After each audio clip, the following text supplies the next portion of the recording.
কাশ্মীর ভারতের উত্তরের এক স্বপ্নময় ভূখণ্ড, যার অপরূপ প্রাকৃতিক সৌন্দর্য তাকে দিয়েছে পৃথিবীর স্বর্গ উপাধি।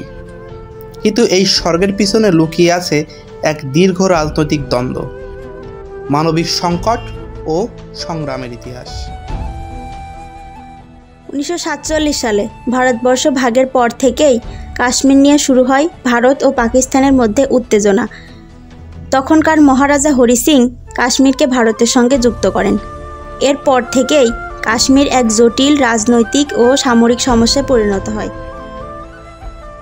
আজকের কাশ্মীরে একদিকে পাহাড়, নদী আর হ্রদের সৌন্দর্য, আর অন্যদিকে রয়েছে সেনা চৌকি, কাঁটাতার আর মানুষের শঙ্কিত জীবন।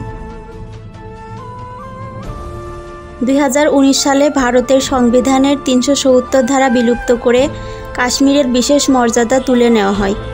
এর ফলে কাশ্মীরের অঞ্চলটি রাজনৈতিক পরিস্থিতির আরও উত্তপ্ত হয়ে ওঠে।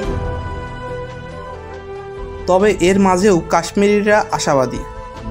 তারা চায় শান্তি, স্বাভাবিক জীবন এবং একটি নিরাপদ ভবিষ্যৎ। পর্যটনের মাধ্যমে তারা আবার কাশ্মীরকে তুলে ধরতে চায় বিশ্বের কাছে। কাশ্মীর কেবল একটি ভূখণ্ড নয়, এটি এক আবেগ, একটি সংস্কৃতি, এক সংগ্রাম এবং এক সুন্দর ভবিষ্যতের প্রত্যাশা। চলুন এই কাশ্মীরকে জানি, বুঝি এবং ভালোবাসি। আপনার যদি প্রতিবেদনটি ভালো লেগে থাকে তাহলে লাইক দিন, শেয়ার করুন এবং আমাদের চ্যানেলটি সাবস্ক্রাইব করতে ভুলবেন না।